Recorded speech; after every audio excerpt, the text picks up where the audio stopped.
All right, everybody, welcome back to the Glass Less Traveled. My name is Mike Vreevy. I am a certified bourbon steward and founder of the Fox Valley Whiskey Society. We're going to introduce you and we're going to explore America's smallest and greatest, least known craft distilleries, craft breweries, industry insiders, and professional imbibers to give you guys the inside scoop on the things you need to be drinking. Tonight, we have got another Midwesterner, although, Christian, you don't sound much like a Midwesterner, probably because of that little southern twang you got. We're with Christian Huber with Starlight Distillery, seventh generation winemaker and distiller in Borden, Indiana. Christian, thanks for coming on tonight. Well, thank you for having me. So tell us, for those who maybe aren't familiar with your single barrel bourbon and rye selections, tell us about where Starlight is located, where we can find your product, but more importantly, how your family kind of got into the winemaking and the distilling industry to begin with. Well, kind of a broad overview of it.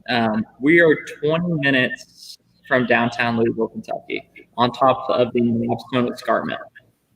So we're founded back in 1843 by my great grandpa. So Simon Huber settled here and basically turned this estate into a winery. At the time, the Ohio River Valley was the #1 planted viticultural area in the United States. So as a viticultural area, I mean, what better than to bring his winery that was in Borden, Germany, to the New World? So he planted Blauburgunder, Spotburgunder, Riesling, and then he lived a very happy life, gave it to his son Ignatius. But unfortunately, he found out that there's an American root louse here called Phylloxera that killed off all the vines, and off that went, and then into the next generation of Charles that was going into the Great Depression and early Prohibition era, where our vineyard and winery was basically failing, and we got into multiple fruits. But now that the fruit prices were dropping out, we had to do something. And what do we do with a bunch of fruit? And being a winemaker, you ferment it and you distill it. So we were very big into the brandy side of things in the Ohio River Valley. Charles' son, Carl, was the first one that actually produced bourbon here on the property. And then going to my grandfather that kind of remastered the winery back in the 50s and 60s, got that back and open. And then all the way to my father, who started the brandy distillery in the early 2000s, got that remastered. And then into 2013 with me and my brother producing bourbon and rye. So it's been a long heritage. This is our 177th harvest here on the state. Holy cow. So you guys are, and correct me if I'm wrong, are you one of the first or one of the oldest distilleries in Indiana? One of the pre-Prohibition, there was a lot of distilleries, but post-Prohibition, we were one of the first to get the craft artisan distilling clause. Okay. So when it came to it, no one else wanted to produce brandy. And there's us and another distillery that go back and forth of who actually got the first one. My father was the one that changed the actual law here in Indiana. So the one person who got the buy, which was Seagram's, now known as NGP, they were allowed to distill during everything. But we were pretty much the first one to get started with brandy. And then in 2013, we were the first to crank off with bourbon and rye under the craft artisan distilling clause, which is different than what the NGP license is. So it's been a transition. We were producing a lot of as the estate, we grow a lot of grapes. So Cabernet Sauvignon, Cabernet Franc, Petit Verdot, Tannat, Blanc Frankish, Pinot Gris, Chardonnay. And then we're making brandy out of those, brandy out of our estate grown apples, out of our estate grown peaches. And that funneled into what made our barrel selections for our Starlight brand. So from the non-GMO corn varieties that we grow to our rye, we actually have 4 non-GMO corns that we grow, 2 types of rye that we grow, that all comes into making Starlight. And later I'll take you out the back door over here and I'll kind of show you the estate and what's behind us. But it's been a transition. But when it comes to Starlight, everything is based out of our terroir. So the simple place, and we want to focus on terroir-driven whiskeys. At the time when my dad was helping start ADI and ACSA, so both of the ones he got the opportunity to sit on the boards, the founding boards. We were actually here, and Dave Perkins, High West, and Dave Pickerel, and Lisa Wicker, and a bunch of the original founding people here really helped us start Starlight actually as a whiskey. I mean, the very first person I actually drank with that wasn't my own family was actually Dave Pickerel at an ADI conference. And he was the guy that I remembered at my front, like in my living room, just having a whiskey. I was probably not more than 13, 14 years old, and I will die every single time. But he was probably the first person I actually got drunk with. Was actually not, yeah. It was Hillrock. Are they Christian? My God. My dad still says that story. I mean, when it came to it, the ADI conferences and like having that rare opportunity for that to happen. I mean, me and my dad and my brother, they introduced us into wine so early on and so early on in the whiskeys that we knew our limits. So in the back of this conference room, I mean, we tried every craft spirit that was available, from Bowman's original releases to High West, their original stuff, to our original stuff, all and Corsairs, Balcones, all those guys. I mean, even Few, and at the time, Blue Coat doing their gin. So all that had a big factor into what Starlight was being able to have that palate and know what we wanted to do. So in 2007, 2008, we started distilling bourbons and ryes, but we couldn't legally sell them. At the time, we could only sell brandy. We were allowed to experiment.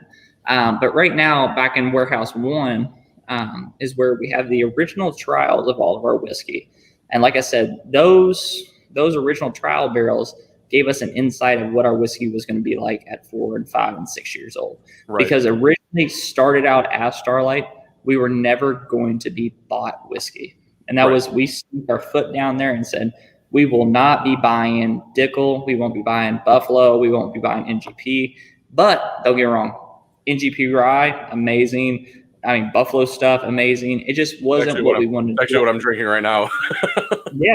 I mean, we didn't want to copy anybody just because we wanted our own mash bills, our own twist on things.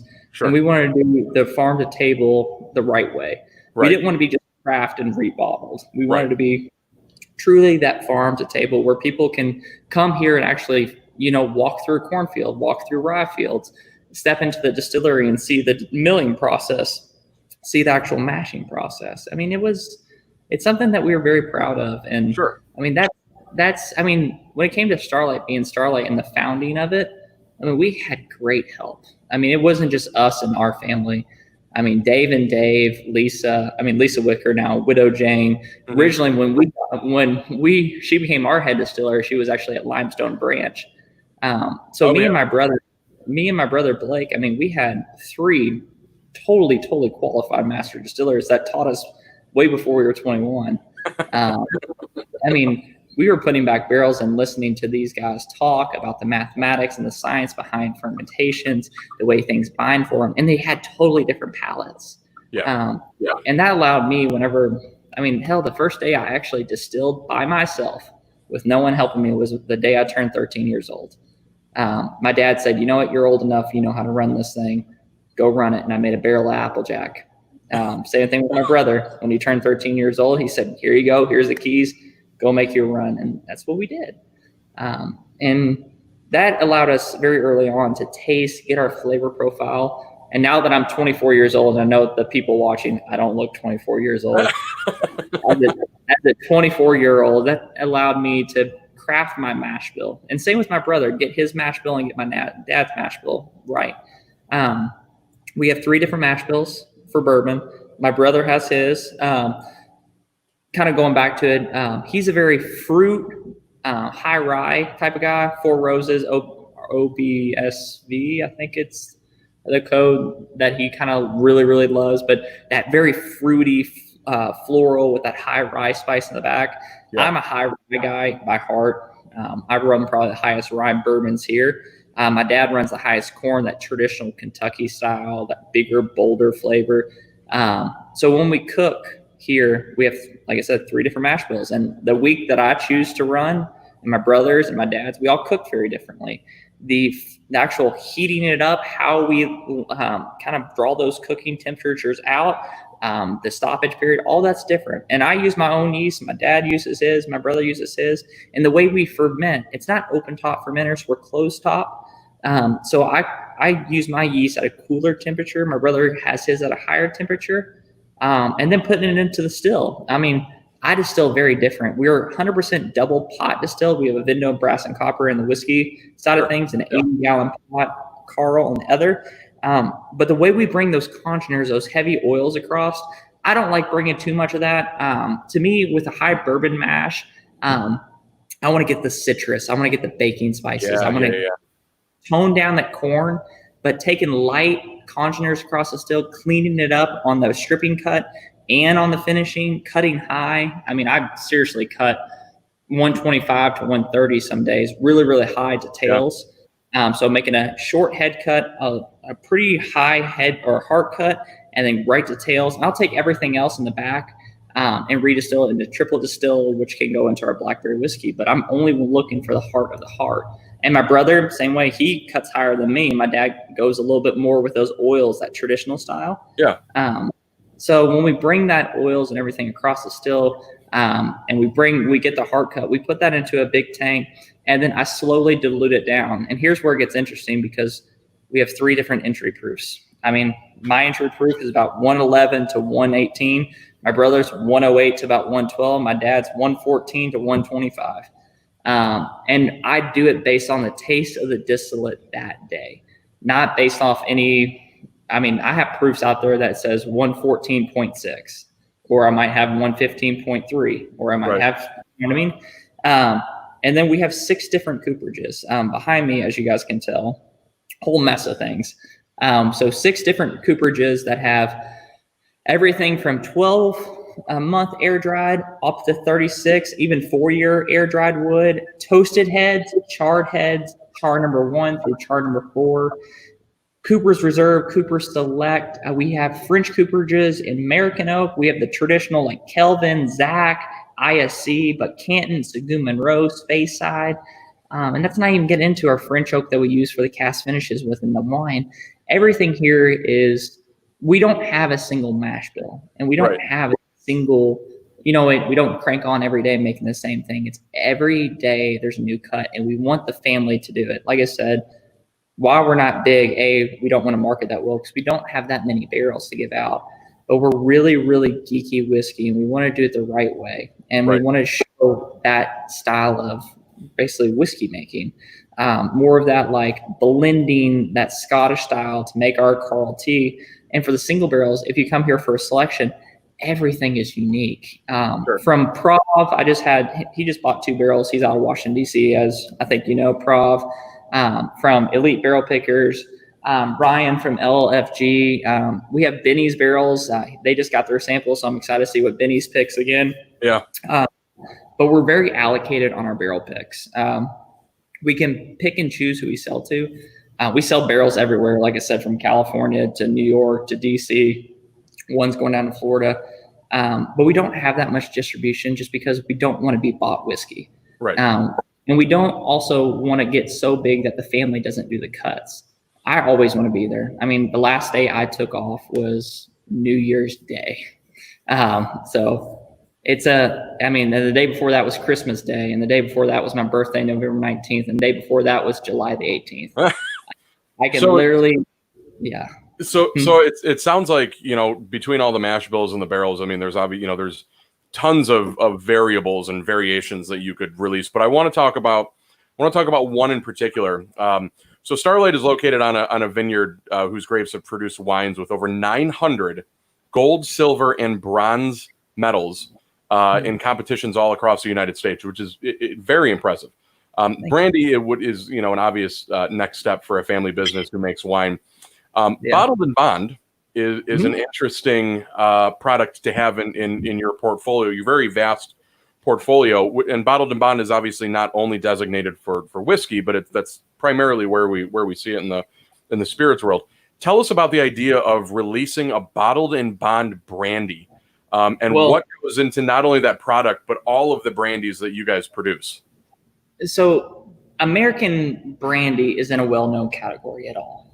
There's very few players, and there's very few that actually do it right, in my opinion. We follow under strict Cognac, Calvados kind of rule, and Armagnac as well. But Calvados and as a whole and cognac as a whole, following their strict guidelines of the way we age and the bigger set French oak barriques. We take great care of our vineyards, our orchards, our peaches. Like I said, everything we bring in is our raw fruit. And when it comes to brandy, I mean, there's only about 9 to 12 90-gallon barrels filled a year. I mean, not very much. At Starlight? At Starlight, that's all we do. Wow, so it's a pretty limited run.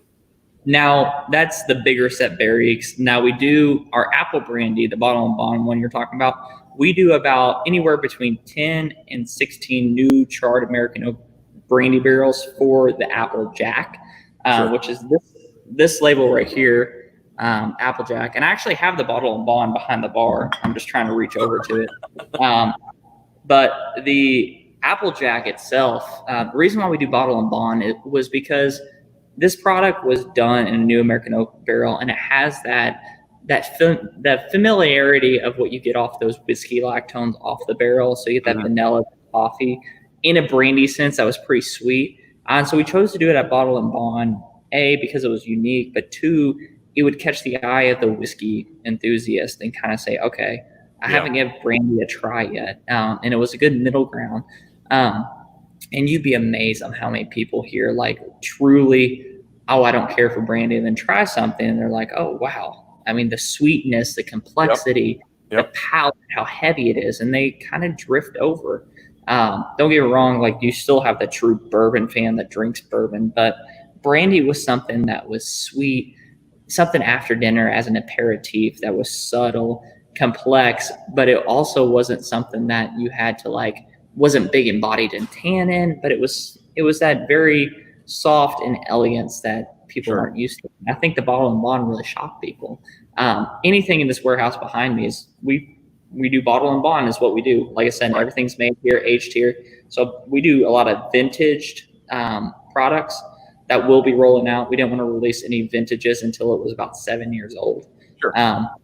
But like I said, everything's bottled and bond. The oldest brandies we have are 18 years old now. Wow. So we got some old brandies. We have some old apple brandies. And I mean, the vintage 2002, that 18 is phenomenal. It's came a long way. But like, if you come here on the day-to-day basis, this guy, the minimum is 10 years old inside the reserve grape brandy. Here's a 10-year-old blueberry liqueur. So like I said, everything, and that's going to follow into our whiskey making. We don't release anything that we don't want to release. Right. We're very blessed to have that wineries and have it as popular as it is. That's a big reason why we didn't have to buy whiskey. I mean, we could sit on our whiskey. I mean, we didn't have to have that dollar amount. I mean, today when I have people come here and taste with me and they're like, what are you doing with that bourbon line? I'm like, well, it's going to blackberry whiskey. And they're like, it's 4-year bourbon. I'm like, but it's not up to Starlight standard. So there's a lot of times where we have that blackberry whiskey outside the front door as we walk that way. I mean, we have that product to basically take the experiments that didn't work out. Sure. Without releasing something that's too young or just based off age. I mean, we're not going to say because right now I have 7-year-old bourbon, but I also have 5-year that's better than our 7-year right now in our brick house. And it just, we love our age statement. We're never going under 4 years. But we don't also blend based off of, all right, these are 7, it's going to be into a 7-year blend. That's just not our style. We want to show people the complexity of like how certain barrels age. Because if you come in here and try a 4-year-old char number 3 Kelvin of how dark and smoky and complex it is versus like an ISC Cooper's Reserve that's pretty light in color, very floral, you're like, well, obviously the Kelvin's darker, it's going to be older. Not at all. And it baffles people. And that's why in our actual barrel tastings, I'll bring out black glasses where you can't tell the color. Oh, yeah. Because it screws with people's mind. Like color is a big perceiving on, like, as you can tell. I mean, I don't know if you can see those two, but a little bit. Yeah.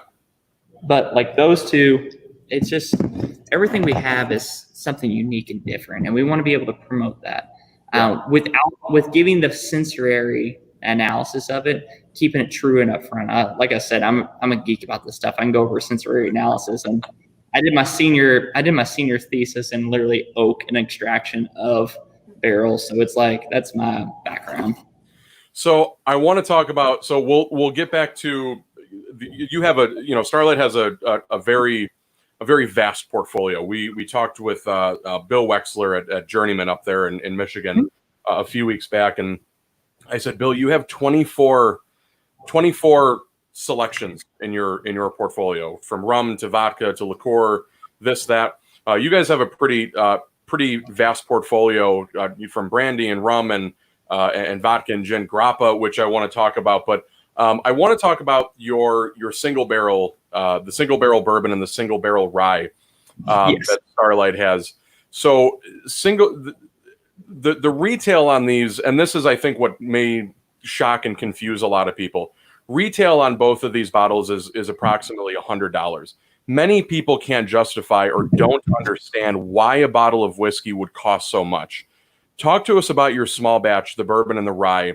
What goes into the cost of the bottle? All right, so Starlight bourbon and rye single barrel. So those two are actually the ones you're talking about. So we have Starlight single barrels that should be up around $49.99. The two you're talking about are the family reserves. So there's only 2 barrels that come out a year, one of bourbon and one of rye. There's only 2 barrels, so you only got anywhere between 28 to 34 cases of it, and that's it. And it's the best of the Rick, and that's what we do. One release of it, and that's it. And like I said, it's a very limited run, and we pick our best barrel to showcase it during the Christmas time, during that release. The $100 price tag justification, they're Seguin Monroe Icon barrels, which I can get into. Seguin Monroe is a French cooper. I've been producing high-end Burgundy barrels and bone for forever. They came to Napa Valley, started doing high-end Napa Valley wine cask. Their Icon barrel, they're still doing it a little bit. Now they have the bourbon toast, but Icon-wise is the French scooper standard is a lot older wood. So their forests are spread out throughout the United States. They're selecting older, mature wood, tighter grains because of their actual rings coming out of that oak. So as it's coming through, those tighter grains allow less of that extraction coming across. But on the flip side, they actually use 2-year air dried for a minimum, first off. Then they run it through a GC called an oak scan process, running it through, and so they can see the individual compounds of each oak, and they're isolating guaiacol and the vanilla and the toffee flavors. So that's what you're getting out of the American oak sweetness. Then they're water bending the barrels into shape, and then they're doing a long toast flash char. And then after that, like I said, they put it to a pressure test, make sure no leaks, no anything. And all of that makes what we call Icon. And those are, it sounds weird, but a normal barrel that I can get in here, like Kelvin Char number 3, brand new American oak barrel, if I buy a semi or buy a half, somewhere in between 190 to 20, low 2s. The Seguin Monroe Icon barrel is $1,800 empty here.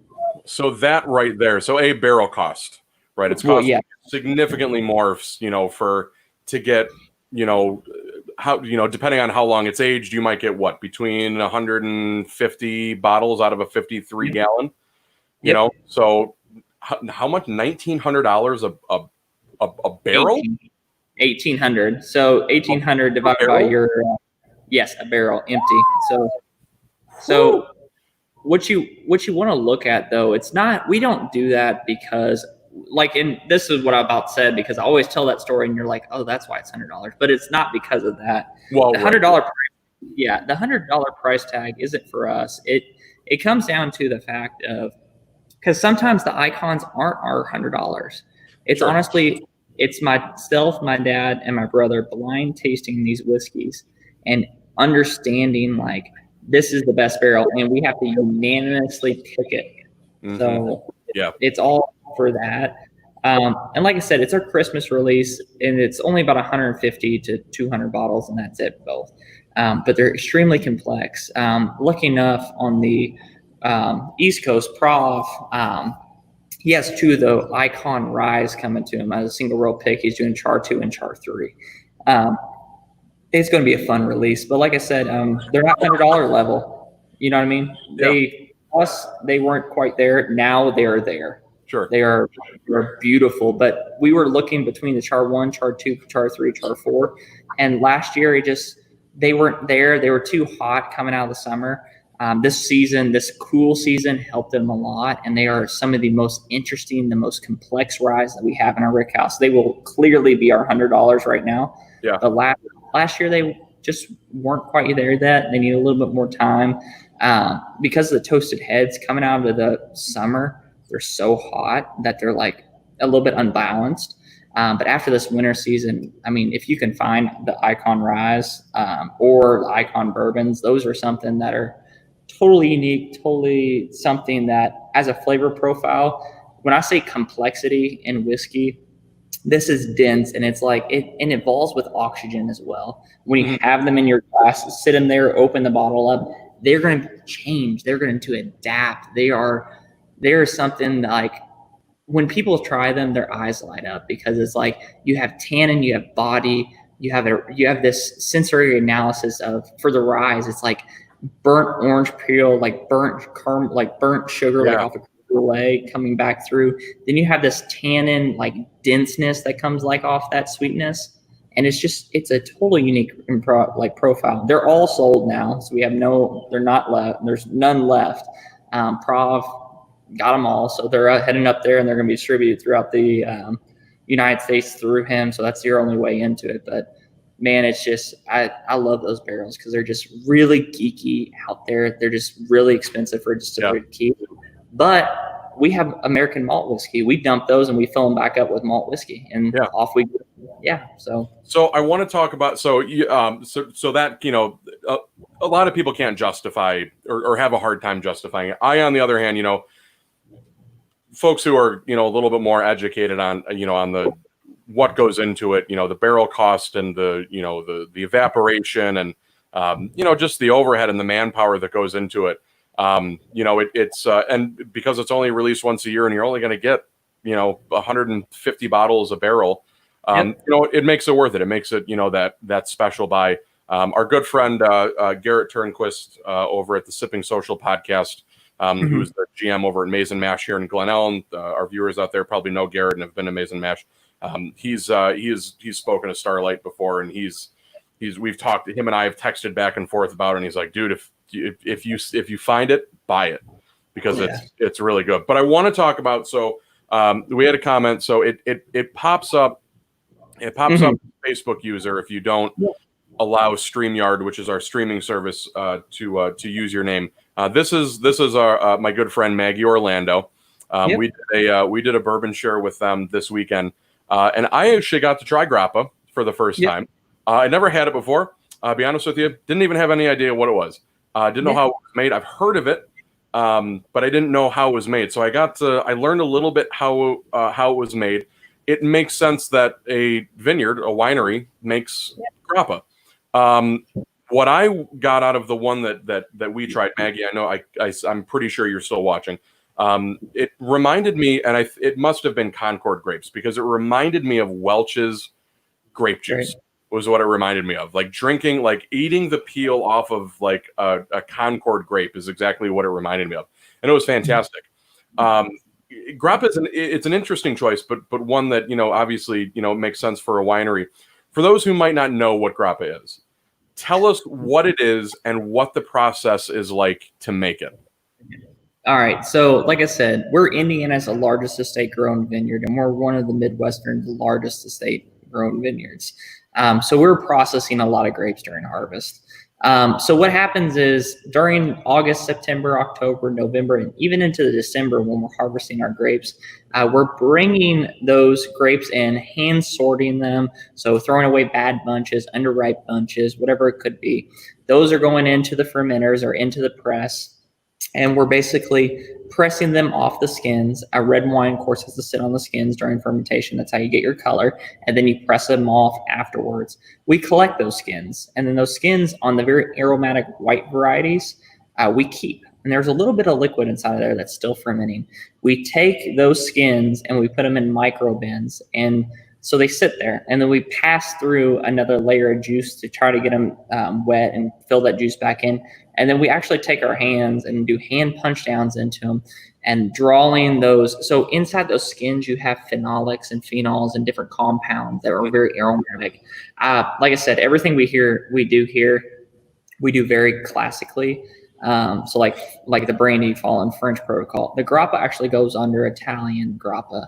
So like I said, we use a muscat variety that's indigenous, like I said, in Italian muscat, right? It's very aromatic, very floral, and like in a sense of when we're doing those hand punch downs on the skins, not the juice. The juice at this point is racked off. The skins have alcohol into them. And so what we do is press those skins after a few days, get that extraction. And we have that 80-gallon Christian Carl's copper pot stills, which is our cognac still. It's set up as a brandy still. When you come here and you look at it, it's very different than a whiskey still. I mean, low wine column right above it. We strip off all those congeners, taking almost zero oils across, clean it up, but it makes this very floral, aromatic, clear spirit. So grappa is a digestive. So after dinner, you take a little bit of grappa, smell it before your dinner. You can take it back a little bit, and that helps settle your stomach out. But as a digestive, grappa is actually really fun in cocktails. I lived out in the West. Well, first off, I went to school in Toronto, Canada, worked out there. So Niagara on the Lake, kind of around the bend is where I went to school for winemaking. And then I moved to Italy, and I worked into a little town outside of Lecce, worked for a winery. And then I moved out to California in Napa Valley. You're 24, right? Yeah. You're 20. You've lived more of a life in 24 years than I have in all. I'm looking at my wife right now. I'm just thinking, like, man, what an awesome. You went to school, and I'm like totally like breaking the whole flow of things. So you went to school for winemaking in you said Toronto? Yeah. So right outside Toronto, there's actually a really fun wine region called like Niagara on the Lake. Sure. I'll shout everyone out there. It's my second home. It's beautiful. Really doing some awesome winemaking out there. Enniskillen is one of like the all-time highs producing ice wines out there. Phenomenal estate. And I got really my first hands-on in Niagara on the Lake without my family being there. So my first time to actually be a winemaker. And then after that, after my schooling, actually during my schooling, I said, you know what, I'm going to take a semester off. So I packed my bags, bought a one-way flight to Lecce, which is in the heel of the boot in Italy, and I worked for a winery called Cantina Paolio. Loved it there. So, and I will never admit I spoke a little bit of Italian. Love Southern Italy, the winemaking, the practice, making grappa very traditional. Definitely, yeah. Loved it. And then from there, back to school. And then after school, I graduated in July because I graduated a little early. And then flew out to Napa Valley, started working for, so I first did Domaine Chandon, and then I worked for Cake Bread Cellars, and then I worked for Joseph Phelps. So I loved it out there. I actually had to fly home, flew home, flew to Toronto, and then basically flew back out the next, like 2 days later to kind of keep doing harvest. But life's too short, and I wanted, like I said at the very beginning, I want to work under the people that are the icons of the industries because I want to understand how to do it. And that's like Dave Pickerel, Dave Perkin, if it's Lisa, if those kind of people, like I want to be able to taste and understand why they do the decisions that they're doing. Even if, like I said, winemaking and distillation has been around for a very long time and they didn't know what they were doing. They did it based off of sensory analysis. It's only now that it becomes very technical and very scientifically forward. Sure. So when it comes to it, like tasting with those guys and being interested, like I wanted to. But back to the grappa original story. I mean, it's a clear. We got off on a little tangent there. But the next time when we go down to Louisville, Dina, or Dan and Maggie, if you guys, I know you guys are still watching, we're gonna stop. We're gonna make a stop, and we're gonna go to Starlight because I'm gonna bring a notepad, Christian, and I'm just gonna listen and I'm just gonna take notes from everything you have to say. And I'm gonna. So let's go back to the grappa real quick before we move on to the next question. Mm-hmm. But grappa is something we've been doing here since the distillery started, and grappa is something that's kind of becoming more trendy, not only as a detached thief but also in cocktails. like I said, working in California, in Napa, and also up in Toronto, like two major cities, Grappa is something that, everyone has it on their list. Like I said, if you're an Italian place, if you're a steak restaurant, like they have Grappa. It might have a ton of dust from 3 years ago when they bought it, but Grappa cocktails, I made a little Paloma, like a Grappa Paloma that turned out really good. It holds itself well, and it's something that you can add a floral aspect to cocktails. And it's something very nice. Like I said, we're very traditional Grappa, a little bit more floral than the Concord, like what you had. Like I said, those muscat varieties, those traditional varieties really make it aromatically. They're high in acidity. People within brandy making, you talk a lot about the pH because that comes across the still and how that distillate's really going to taste. Like with our apples, we use really tart apples. You won't see us using like Honeycrisp, Right. We're using these russets that are like, they're not quite pretty to look at as an eating apple, but high in acidity, medium body sugar really comes across still well. I mean, same with grape varieties. When it comes to brandy making, those early season tart, crisp grape varieties, an Uni Blanc hybrid, for instance, that we grow, we love it because the crisp acidity comes across the still well and makes them a very interesting brandy. So before we talk about, because I want to talk about the Carl T. Huber bourbon, but before we do, this whole thing with COVID-19 and coronavirus, this is why I started, doing the Glass Less Traveled. I wanted to showcase the, America's craft distilleries, whether they're in Illinois or Indiana or Kentucky or wherever. We're planning on talking with distilleries in Alaska that we will never see down here in the Midwest. Charleston Distillery out in Charleston, South Carolina, places in New York and Maine and Florida and California, Arizona, we want to highlight those places and, the breweries as well.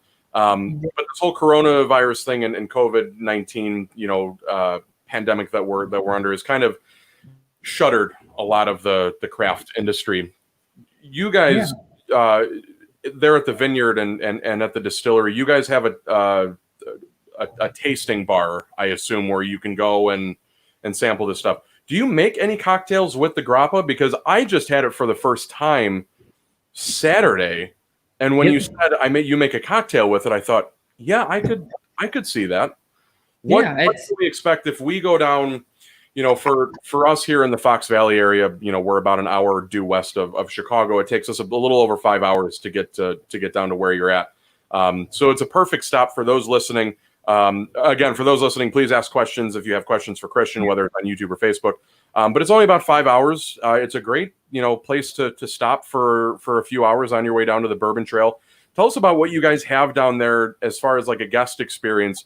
Once, everybody kind of opens back up for normal business, what we can expect as far as maybe cocktails or tours or what you guys have going on down there. Well, exactly. Well, we're a destination. We're just not a winery or a distillery. I mean, I was telling you before this started, we have you pick your own strawberries right now. We're an estate.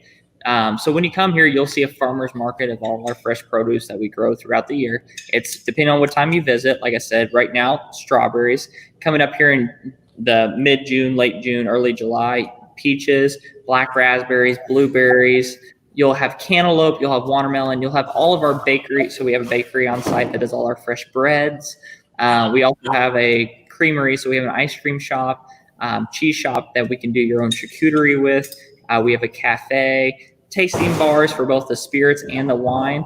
So it's a destination. Plus we have a kids area. So if you do bring your families down, if you like to enjoy some cocktails, they're allowed to follow during any of the tours, but say you don't want them to, we actually have a kid designated area that they'll be under supervision and they can go run around in different mazes and be happy while basically you're enjoying yourself doing the cocktails and doing that side of things. We have a craft cocktail bar. We have live music, mostly Saturdays and Sundays, sometimes on Friday nights as well.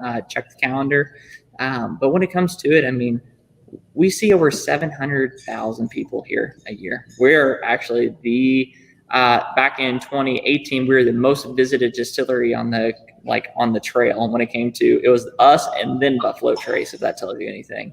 So long of the short, Dina, is we're gonna make a trip.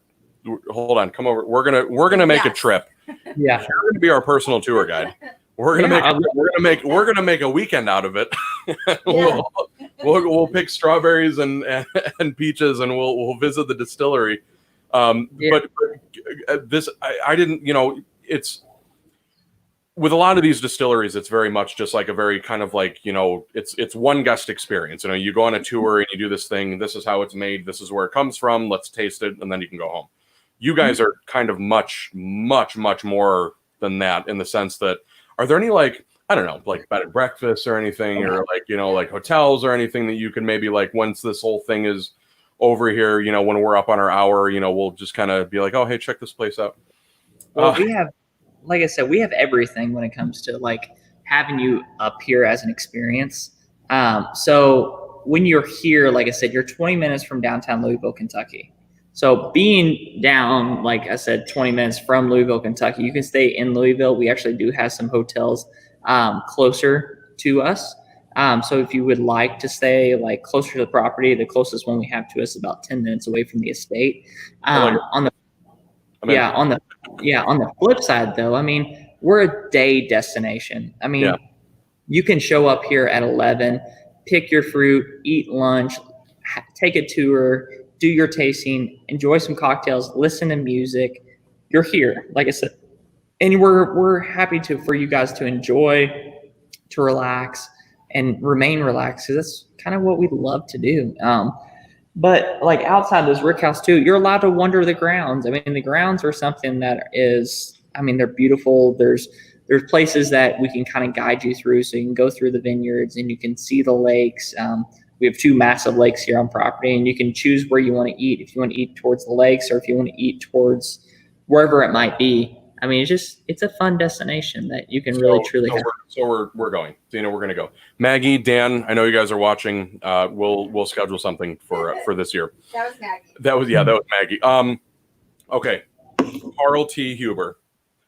On the website, it says, which I've actually posted, huberwinery.com, which is in the comments on YouTube. You use for the Carl T. Huber bourbon whiskey. 4 different barrel styles from 3 different cooperages.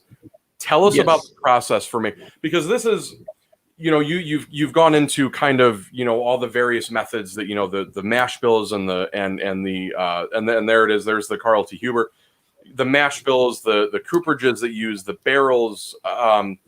It seems you're very. I've spoken to a lot of distilleries. I've been to a lot of them. I know a lot of the owners personally, and I've never in all the episodes that we've done, all the places that I've been, kind of seen that wide, vast, experimentation of what's it going to taste like this mash bill in this kind of oak, or in this kind of char, or this mash bill with this yeast with, we're going to ferment it like, and it's.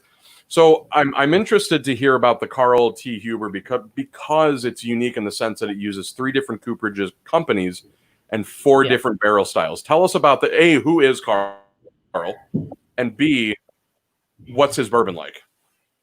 So Carl T. for us is something it's unique. It's a story. First off, getting back into it, Carl T. Huber would be, so going back to my great grandfather. Like I said, he's the one who originally started doing like a bourbon and enjoying bourbon here on the estate as his. But we follow under more of what we call a Scottish portfolio when it comes to blending for Carl T. It's not a single mash bill. It's not a single cooper. When it comes to Carl T, I'll actually walk you around the estate, or walk you around. Because I'm really curious, and this is a first, by the way. We've never been walked around, so it might get a little shaky. First of all, it's a beautiful building. I work at, and I know you guys have them in Indiana. I work at Menards. I know you've probably been to Menards before. I admire your building. I like the trusses behind you. I like the post frame that you guys are in right now. That's a beautiful, beautiful building. So walk us through what's it like in this rig house. So for Carl T, so like I said, I'm a geek about this kind of stuff. Like I said, you will see ISC. Come back over here without dropping my laptop. You will see Canton like this. Okay. On the flip side, here's Kelvin's right here. So all these Kelvin barrels. On the flip side over here, like I said, and these are different producers. And I'm gonna put my glass down so you can control this better. I'm not doing a very good job for you. Spill bourbon is a waste. So coming over here, we mark down who exactly distills. So I'm going to get you really close to inside there. Keep going. There you go. You see that number right there? Yeah. That says CBH. That's my brother. So whenever he distills, and then over here you'll see, all three of us, CBH. Oh, yeah. Christian Hubert, Ted C. Hubert. So every distiller has his own mark. So depending on which mash bill, depending on what coopers you have, like I said, if it's these icons right here, like I said, icons. So going back to it, because I'm getting off track, Carl T. like I said, it's 3 different distillers making 3 different mash bills, put it into 6 different oaks. So batch by batch, the oak is different. So this time around, it had toasted heads, had air seasoned wood from 12 to 36 months. Predominantly my dad's barrels, but it kind of varied on what it was. And I'm going to set it up here right as I grab my thief. I think the thief is back over here. Does that get exciting? Like when you walk into, at 24 years old, I was going to the bar and I was just drinking whiskey. Yes. But you get to go into these rick houses and you get to take your whiskey thief and you get to sample, things that are, 18 years old. What is it like? I mean, and this wasn't a question for those of you guys who don't know, who have never seen this. I have like a list of questions, that I use on my notepad. This is not a question that was on my little notepad. This wasn't what is it like as a young kid who is a guy who has experienced all this stuff, very extremely well educated and very knowledgeable on all this stuff, going into the rick house and taking the thief and just saying, I'm gonna try this today. I'm gonna see where this is. I mean, that's got to be an exciting aspect of the job. Yeah, and everything is something new. So like that. FYI, Christian, I'm going to tell you right now, when my wife and I and Maggie and Dan make our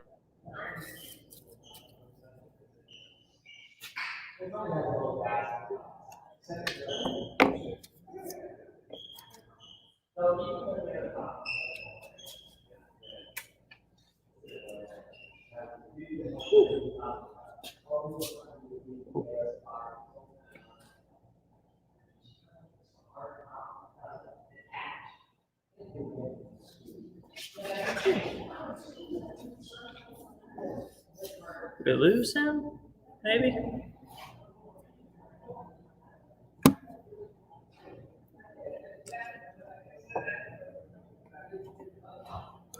Hope we didn't lose him.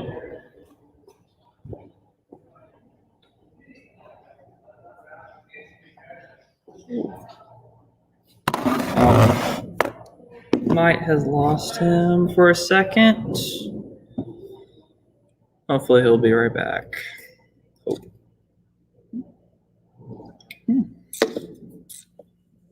But anybody can listen to me. Anybody have any questions or anything?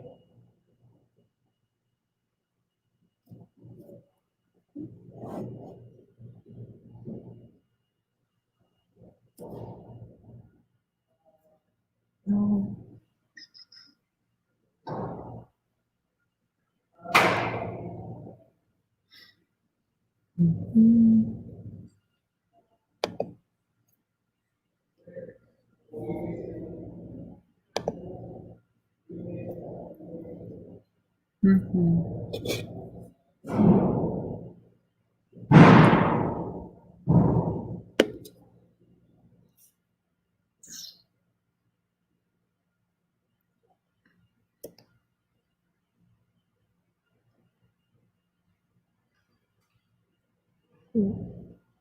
Oh, but yeah. So when it comes to Starlight and Carl T while he jumps back up.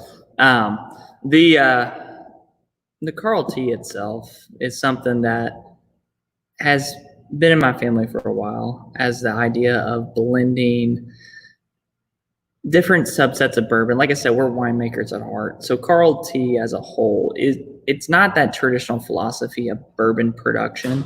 It's more the philosophy of, like I said, blending. In winemaking, there's multiple different types of barrels. If it's French oak, if it's Hungarian oak, if it's medium toast, if it's high toast, same philosophy that we take in our bourbon set. So when it comes to it, Carl T, like I said, 3 different coopers, 3 different mash bills, 6 different coopers of bourbon, multiple non-GMO grains. We can go into exactly where those grains are grown at here on the property. On the flip side, like I said, our ryes, when it comes to where they're at, we grow an indigenous variety. And on the flip side, when we're actually producing like a truly like estate grown like rye, there's a Canadian strain and an indigenous strain. All that goes into what our mash bills are, goes into our 500-gallon Vento and Vast copper. Like I said, gets out here into the rick house. And then for Carl T, it's just like we'll taste different subsets and say, okay, this fruity Canton barrel goes really well with this smoky Kelvin barrel. That goes really complements good with this Malteser kind of high-end malt mash bill coming out of this ISC that can be fruity, but also can be malty. So when it comes to it, like I said, we're balancing everything. It's like a teeter-totter. Like we'll have our graduating cylinder out here and we say, okay, this much of like the Kelvin should go in, this much is Sagoons, this many Cantons. And like I said, each producer has its own tag. So like I said, we all taste whiskey very different. Up here, you can actually see that this one says B. Huber on it. So my brother actually did that blend. So he blends differently than me. That just like blends different than my dad. So when it comes to it, blending those multiple mash bills, it's going to be different time to time. Carl T, like I said, it's batch variant. So each batch is going to be different. I mean, it's going to be close together from each other, but it's going to be different. On the flip side, like I said, our single barrels are all going to be very unique. Like I said, the ISC, we want to highlight what the ISC barrel does to our mash bill, or Canton, or Kelvin, or whatever it might be. We're highlighting the specifics of the barrel characteristics. For Carl T, like I said, unlike most distilleries, we're not rolling 20 barrels of char number 3 Kelvins out and calling it Carl T. Like I said, it's multiple different years too. Some 4 years, some 6 years, all blended together to make what Carl T is, and it varies. We also have our rye portfolio like this, Old Brick House.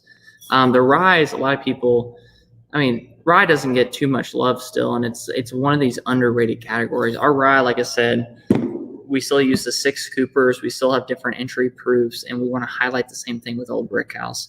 Old Brick House is actually releasing into Illinois. It's a Benny's exclusive right now. Benny will pick up 22 cases of that. And once it's gone until the next batch comes out. If you're in Kentucky, Liquor Barn. If you're inside Indiana, Big Red Liquor. And if you're on the East Coast, Prov will have his allocation, and that will be it. Like again, Old Brick House and Carl T, both done at 92 proof, and that's just kind of what we selected as a good happy medium point. Goes down to our single barrels as well. We pick out specific proofs, so everything is done at cask strength, unfined, unfiltered, unless the client asks for it to be diluted down, or at bottled and bond. So at the history of everything, like I said, we like to do cask strength as a family. But it varies because there's some people who are truly bottle and bond fans, and there's some people who are truly that, like, if they want it below 100, we will do it for them. And we go down by proof. So the 92 proof we all kind of decided on. So how we do this 92 proof is that we take our cask strength blend and we proof down by 5 until we find a happy medium out of the 5. Then we proof down by 1 and find our happy medium. Then we do individual points.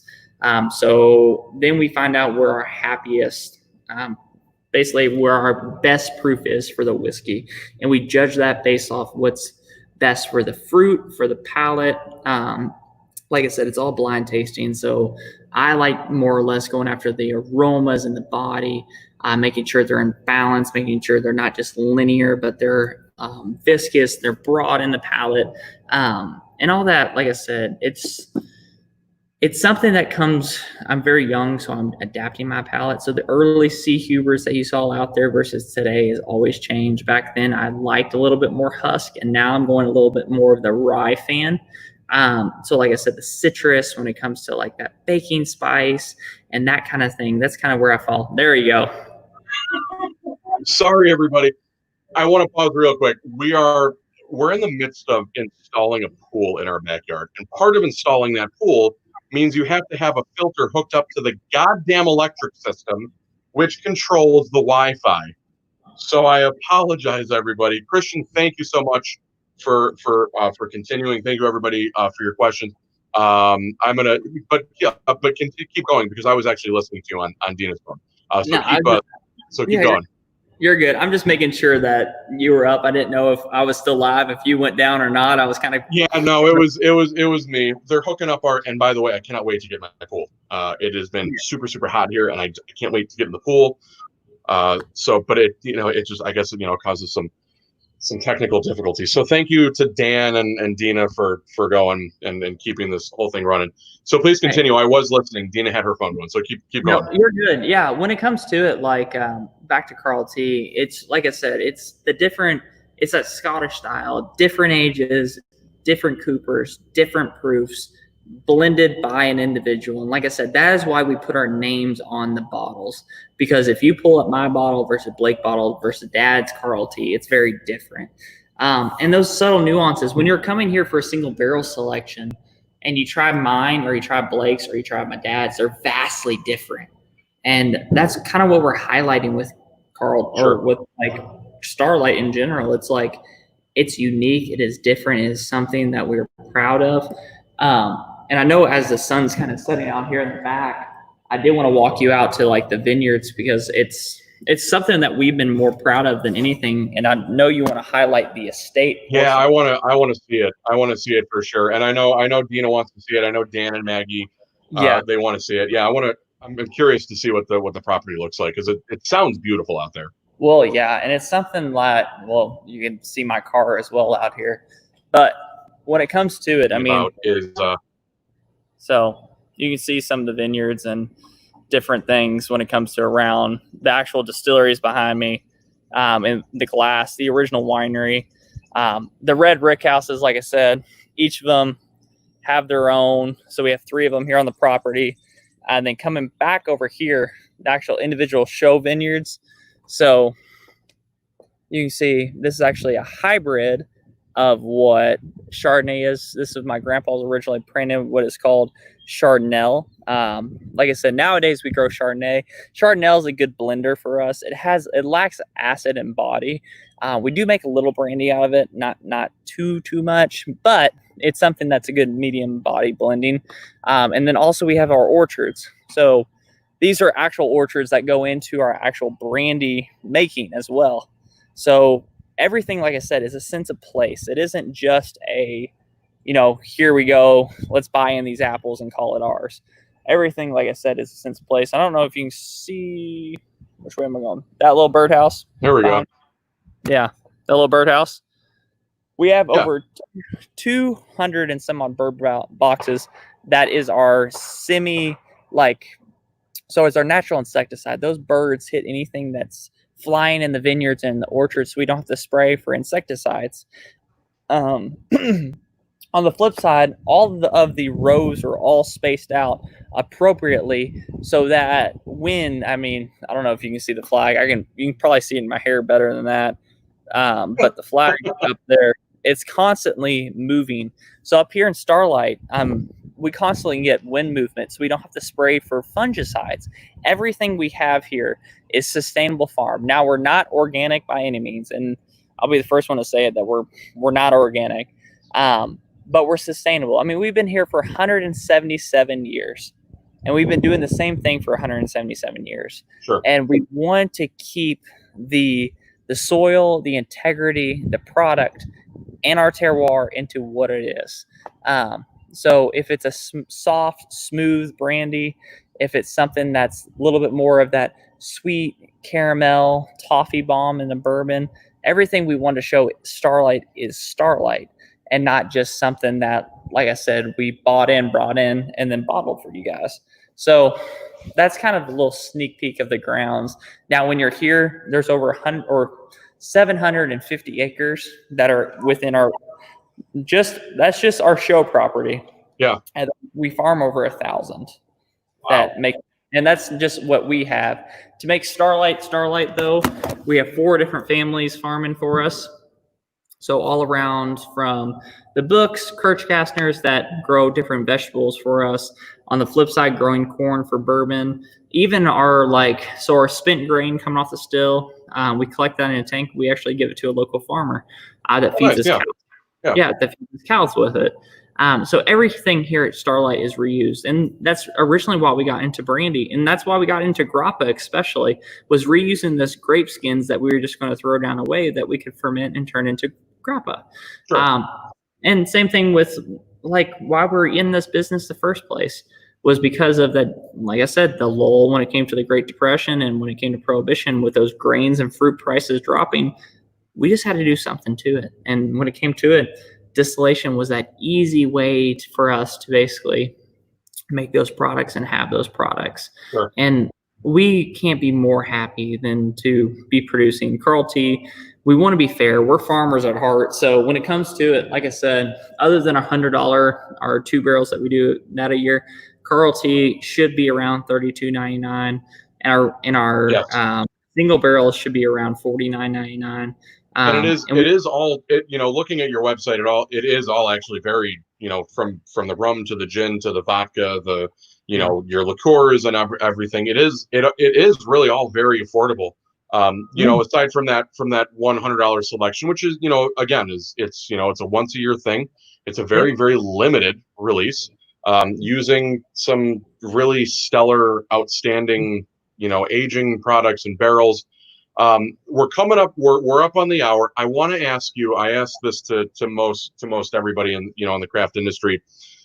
As a distiller in the world of whiskey and brandy and wine and all that, what, pandemic aside, what is really exciting you about the future of whiskey and distilled spirits? So for us in particular, I mean, we were a small, tiny brand, and we're still a small, tiny brand. But for whatever reason, I mean, we got hot really, really quickly. I mean, it went from nothing to we were having single barrels call from Washington, from California, so New York City to Florida in literally a matter of about 3 weeks. As they say, 0 to 100 real quick. Yeah, exactly. And I mean, but the cool thing with us is that as a craft brand, we never want to be a big national brand. We want to be a heritage brand, but we want to do it in a small craft setting. I mean, we're setting barrels back for 25 years. We did it on our 175th, and we're setting them back for 25 years. We have a portfolio that's going above 14 years old, and we have a portfolio that's 10 plus years old, and we have our normal set barrels set for 7 plus. So we want, and what's exciting for me, I think, in the craft industry is that you're starting to see people that set out that are really their own juice is coming to. And like I said, at Starlight, we never wanted to be bought whiskey, and we stuck to our guns. And knock on wood, that was a very scary time when we're waiting and waiting and waiting, and you don't get that return. Yeah. But now that we are, I mean, it's something interesting. It's just not your normal typical bourbons or your ryes. And I think that's really why it's interesting. I mean, when you come here to Starlight, you're going to try about 20 to 30 barrels on your selection, just trying to narrow down which ones you want. But we're not just rolling in barrels out and say, here we go, which one of these 5 or 6 you want. It's just, sure. All right, we're going to taste these 3 mash bills. You're going to select the mash bills you like. Okay, now taste these out of the 4 or 5 Coopers that we each use. Okay, you like this Cooper. Now let's go into the char level. So we really pin you down on something you really like within our portfolio. And that's what excites me about the industry, is that you're really starting to see geeky whiskey.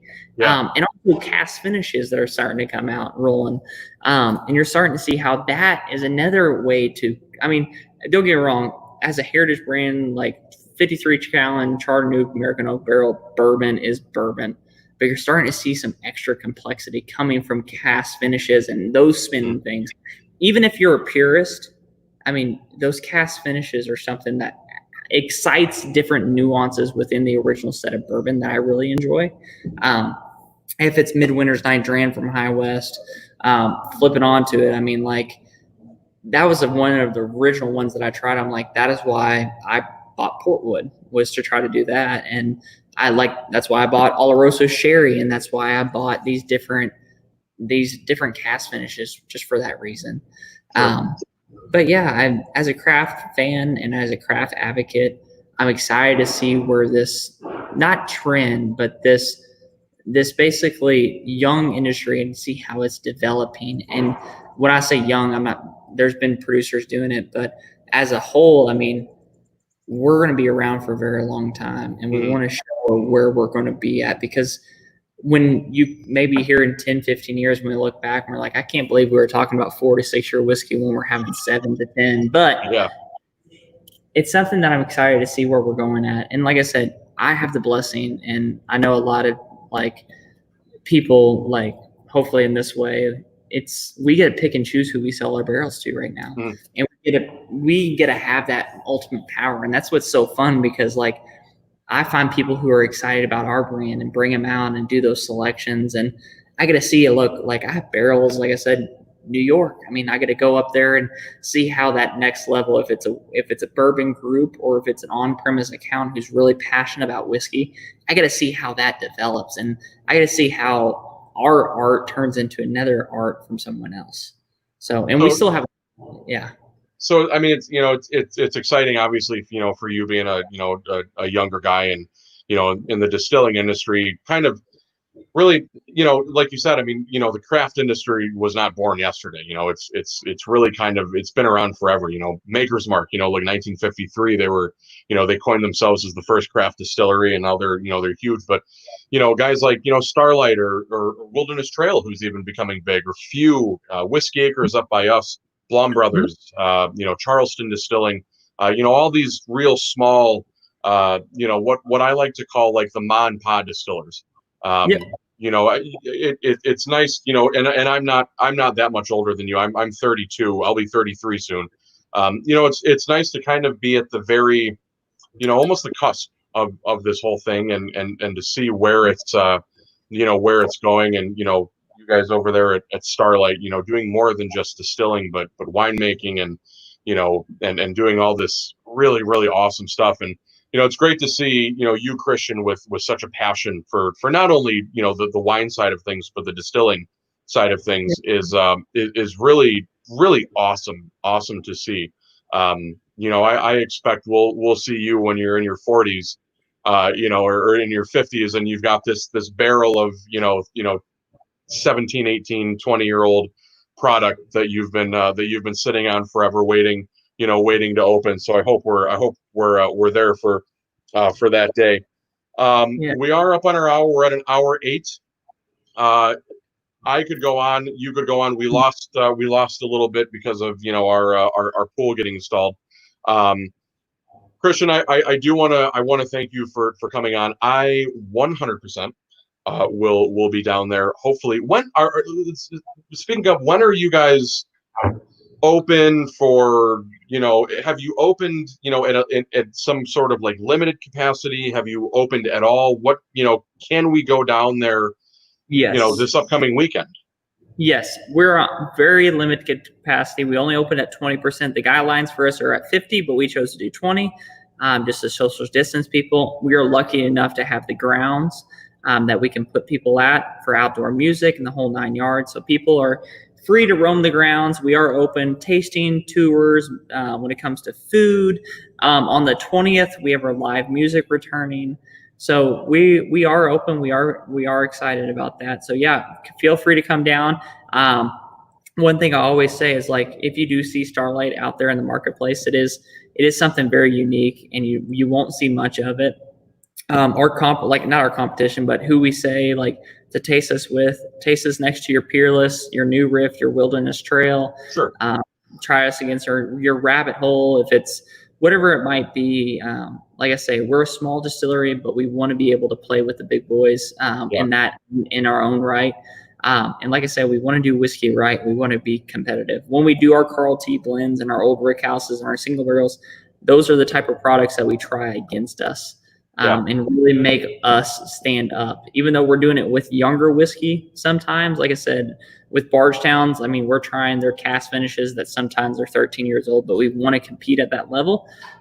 So we try them, and we try our whiskeys, and we don't release anything that we can't compete at than what the other guys are putting at. Sure. I'm really excited. You know, I'm super excited about Starlight. I'm super excited to to get down there and walk the grounds and check out the distillery and hang out with you and the rest of the Huber family that's there. I want to thank all of our viewers tonight. There was a little bit of a hiccup, but I can promise you that I will enjoy the pool in my backyard. A special shout out to all of our subscribers and Patreon supporters: Andrew and John, Mark, Wilson Torres with Union Horse Distilling, Tim Karkowski, my brother-in-law, who always tunes in, Garrett Turnquist, Jeff Michaels, Jim Brennan, and everybody who tunes in at 7 p.m. to learn about America's craft distilleries, craft breweries. Thank you for all of your interaction and interest. Maggie and Dan, obviously, thank you to you two for joining us tonight. Don't forget to check out Starlight Vineyard and Distillery on their social pages at Starlight Distillery. HuberWinery.com, HUBER winery.com. You can find all of their products online. Guys, they're only like a 5-hour drive from us. It's not that far. And Christian, it sounds like a beautiful piece of property to come down and visit. I'll shoot you a text message when we're on our way down there. We'll have to meet up for some bourbon. Christian, thank you so much for spending an hour with us here. We're gonna log off. We're at an hour and 11, but I've got I'd love to chat with you a little bit more if you got a few minutes when we log off. Everybody, all of our subscribers and all of our Patreon supporters, thank you for all of your support. Thank you Christian for carrying on the interview even after we lost Wi-Fi there for a little bit. We're going to be back on Wednesday with our good friend Jeff Schwartz, the whiskey fellow, whiskey writer and reviewer. We will be back next week with Spirit of the French Lick Distillery. I've got a little sample behind me that we're gonna sample. We're also going to be talking with the following week. We're going to be talking with Wilson Torres from Union Horse Distilling. Christian, hang on a minute, stay on. I'd love to talk to you a little bit more. Everybody out there in the internet world, thank you very much for tuning in. We will see you on Wednesday as we talk with our whiskey fellow. Cheers, everybody, and good night.